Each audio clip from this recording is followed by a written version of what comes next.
कोतवाली पुलिस ने सोमवार को नगर में यातायात व्यवस्था को दुरुस्त रखने के लिए अतिक्रमण हटाओ अभियान चलाया। कार्यवाही के दौरान फुटपाथ पर सामान जमा करने व कोविड-19 का उल्लंघन करने वाले 98 लोगों के खिलाफ पुलिस एक्ट व कोविड एक्ट में चालान किया गया। पुलिस कार्यवाही को देखकर व्यापारी आनन फानन में दुकानों के बाहर रखे सामान को समेटते हुए दिखाई दिए। पुलिस ने कार्रवाई के दौरान स्थायी रूप से सड़क के किनारे रेडी ठेली लगाने वाले व्यापारियों को चिन्हित किया। कार्रवाई के दौरान 56 लोगों के 81 पुलिस एक्ट में चालान का 15,250 रुपये जुर्माना वसूल किया। कोर्ट के 6 चालान काटे गए, जबकि संयोजन के 19 चालान कर पुलिस ने 9,500 रुपये वसूल किए। कोविड में 17 चालान कर कुल 3400 रुपये वसूल किए गए।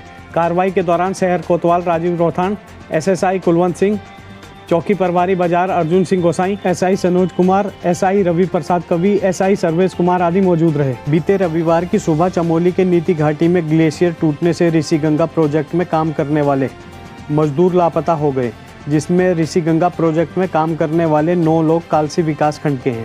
सभी 9 लोग लापता बताए जा रहे हैं। घटना के बाद से ही उनके मोबाइल फ़ोन बंद आ रहे हैं।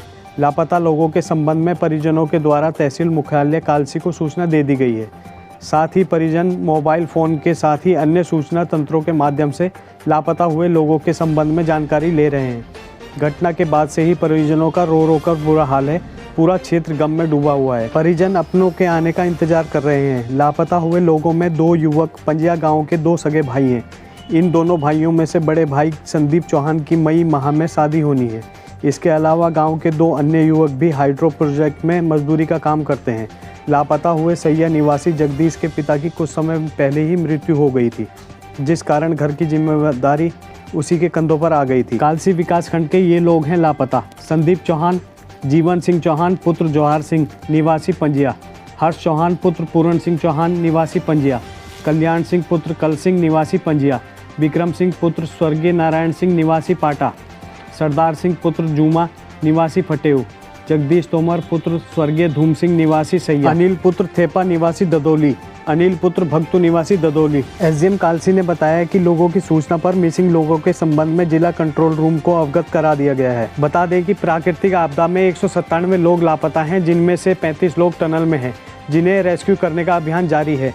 अभी तक 24 लोगों के शव अलग अलग स्थानों से बरामद किए गए हैं। वहीं मुख्यमंत्री त्रिवेंद्र सिंह रावत ने सोमवार की शाम तपोवन पहुंचकर राहत एवं बचाव कार्यों का स्थलीय निरीक्षण किया। कनेक्टिविटी से कटे गांव में हेलीकॉप्टर से पहुंचाई गई राशन व राहत सामग्री, साथ ही राहत एवं बचाव कार्यों के लिए SDRF मद से 20 करोड़ रुपए की धनराशि जारी की गई है। बहुत भारी बोल्डर और टनल के बेस पर आ गया और उसने पूरा जो आप लोग आगे आ जाओ, अंदर आप लोग आगे आ जाओ, तो यहाँ इधर एक चैनल पर आगे आ जाओ, लोग बच गए।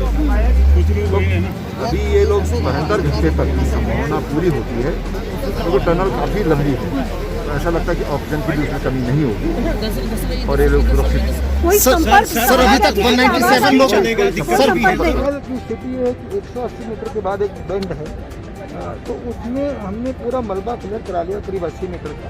उसके आगे हमारी मशीनें लगी हुई हैं, JCB वगैरह लगी हैं, तो हमें उम्मीद है कि शाम तक कुछ सफलता हासिल होनी चाहिए टनल तक खोलने में। उसके बाद यहाँ की स्थिति और क्लियर होगी। रेस्क्यू तो यही है, बाकी जगह रिलीफ राहत है, बचाव कार्य तो वो यही है, क्योंकि बाकी जगह तो एक तो सर्च है, ढूंढ रहे हैं, और दूसरा रिलीफ है, राहत पहुंचा रहे हैं। जहाँ जो ब्रिज से संपर्क टूट गया है, नीति पास तक हमारे 13 गांव हैं और करीब 2,500 पॉपुलेशन है, तो उसमें संपर्क टूट गया है, तो वहाँ हम जो है राहत सामग्री पहुँचाएंगे। वैसे तो आज पहला दिन है, सभी गाँव में अपनी राशन की व्यवस्था होती है, वहाँ आपदा नहीं है बिल्कुल। फिर भी चूँकि कनेक्शन टूट गया है, तो उनको कोई बीमार है तो वो है, तो इस तरह की राहत वहाँ पे पहुँचाएगी। केंद्र सरकार से शुरू से यहाँ पर जो है ITBP और आर्मी का सपोर्ट शुरू से रहा हमें। उत्तराखंड पुलिस SDRF थी, फिर ITBP और आर्मी आगे थी, तत्काल सिचुएशन में है, और आज सुबह से NDRF भी पहुँच गई है, तो बहुत बड़ा सपोर्ट। कैनाल रोड स्थित फास्ट फूड की दुकान में शराब पिलाना एक दुकान स्वामी को भारी पड़ा। पुलिस ने दुकान स्वामी रविंद्र राणा पुत्र दिनेश राणा निवासी करड़ा थाना पुरोला उत्तरकाशी हाल निवासी डाकपत्थर रोड को गिरफ्तार कर उसके खिलाफ आबकारी एक्ट में मुकदमा दर्ज किया है। विकासनगर दुर्गा बिहार में रविवार दोपहर में अचानक हाई वोल्टेज आने के कारण राम प्यारी के घर में बिजली की लाइन में आग लग गई। किसी तरह राम प्यारी ने घर से बाहर निकलकर अपनी जान बचाई, लेकिन घर के अंदर टीवी, फ्रिज, अलमारी आदि जलकर राख हो गया। यही नहीं, महिला के पड़ोस में रहने वाले आनंद सिंह के घर में इन्वर्टर, आरओ आदि व जगदीप के घर inverter, TV, fridge short circuit के कारण फूंक गए। फायर सर्विस के आने तक लोगों ने आग को बुझा लिया, लेकिन तब तक तीनों परिवारों के घरों में लाखों रुपए का सामान जलकर राख हो गया।